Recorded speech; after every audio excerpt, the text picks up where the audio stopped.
જનપ્રતિનિધિનું કામ શું હોય? એટલે કોર્પોરેટર હોય, ધારાસભ્ય હોય, સાંસદ હોય, સ્વાભાવિક રીતે પ્રજાના પ્રશ્નોને વાચા આપવાનું, પ્રજાના પ્રશ્નો સરકાર સુધી પહોંચાડવાનું ને એનું સમાધાન લાવવાનું. પણ મોટા ભાગના બોલતા નથી હોતા. શું છે કે શાસક પક્ષમાં હોય તો પેલી પાર્ટી લાઈન નડી જાય ને.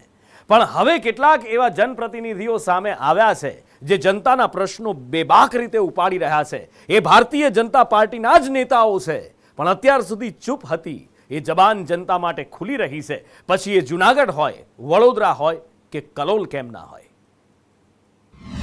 ભાજપમાં ઉકળતો ચરુ. સમસ્યા મુદ્દે ભાજપ નેતાઓ બોલ્યા, ખુદની પાર્ટી સામે ચઢાવી બાણો. ગુજરાતમાં સત્તાધારી ભારતીય જનતા પાર્ટીના નેતાઓ જુદી જુદી સમસ્યા મુદ્દે બેબાક રીતે બોલી રહ્યા છે. હવે લિસ્ટમાં વધુ એક નામ ઉમેરાયું છે, જૂનાગઢ ભાજપના ધારાસભ્ય સંજય કોરડિયાનું, જેમણે જુદી જુદી સમસ્યાને લઈને જૂનાગઢ મનપા સામે મોરચો માંડ્યો છે. રસ્તા પર દબાણ, ટ્રાફિકની સમસ્યા તેમજ દીકરીઓની સલામતી મુદ્દે કોરડિયાએ મનપા કમિશનરને પત્ર લખ્યો છે. દબાણો દૂર થવા જોઈએ. 5-25 લોકોની સગવડતા માટે ગમે ત્યારે પાથરણા પાથરી દેવા, રોડને દબાવી દેવા, ટ્રાફિકને હાલવા ન દેવો અને બેની દીકરીઓની મસ્તી થાય, છેડતી થાય એવા બનાવો ખૂબ મોટા પ્રમાણમાં બને છે. તો આવું બિલકુલ જૂનાગઢની અંદર ચલાવી ન લેવાય. આ પ્રાથમિક સુવિધા છે, એની વ્યવસ્થા કોર્પોરેશનની છે ને તાત્કાલિક અસરથી આ વ્યવસ્થા અમલ થાય એમના માટેના અલગ અલગ પ્રશ્નો કમિશનરશ્રીને લેટર લખી અને જ્યાં પણ ખાડાઓ પડેલા છે એ બુરાય. રસ્તાઓની અંદર રોડ બને છે તો એના રોડને સીધા પાછા 5-6 મહિનામાં બીજો નવો ખાડો કરીને રોડને તોડવામાં આવે, આવી પ્રક્રિયાઓ બંધ કરવી જોઈએ. સંજય કોરડિયાએ રજૂ કરેલી સમસ્યાથી હાલ જૂનાગઢ વાસીઓ બેહાલ બન્યા છે. સ્થાનિક આગેવાન અમૃત દેસાઈ કહી રહ્યા છે કે સંજય કોરડિયાએ જનતાના પ્રશ્નને વાચા આપવાનું કામ કર્યું છે.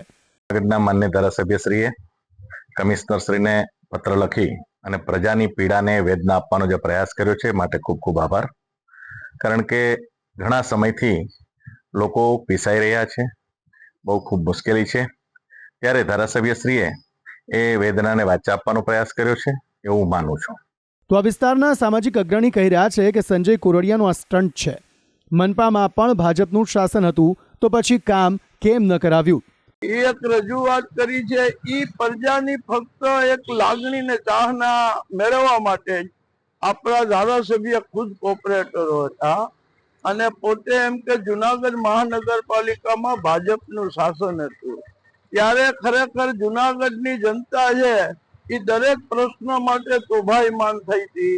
પછી કૂતરાઓનો ત્રાસ હોય, રખડતા ઢોર હોય, રોડ હોય, ગટર હોય, આ તમામ સમસ્યા ત્યારે પણ હતી.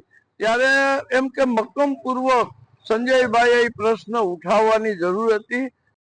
મહત્વનું છે કે ચૂંટણી ન થતા 31 જુલાઈ 2024ના રોજથી ભાજપ શાસિત જૂનાગઢ નગરપાલિકામાં વહીવટદારનું શાસન છે. તો થોડા દિવસો પહેલા પૂરની સ્થિતિને લઈને વડોદરા ભાજપના કોર્પોરેટર મનીષ પગારે ભાજપ નેતાઓ સામે જ આક્રોશ વ્યક્ત કર્યો હતો. કોર્પોરેટરે સામાન્ય ભાષામાં સત્તાધીશો નિષ્ફળ ગયા હોવાનું કહ્યું હતું અને કહ્યું હતું કે તમારા પાપે લોકો અમને ગાળો બોલે છે.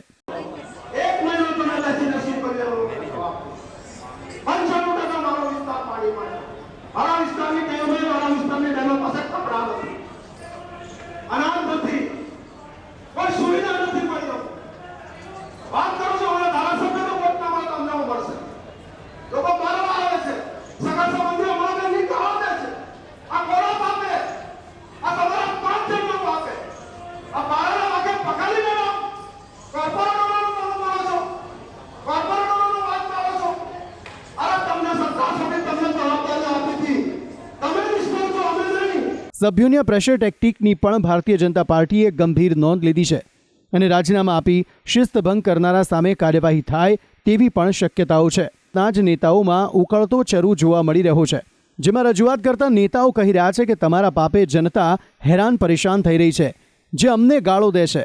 આમ જુદા જુદા નેતાઓએ જુદી જુદી રીતે પોતાનો બળાપો કાઢ્યો છે, પણ તેની કેવી અને કેટલી નોંધ લેવાય છે તે તો સમય જ બતાવશે. બ્યુરો રિપોર્ટ, સંદેશ ન્યૂઝ.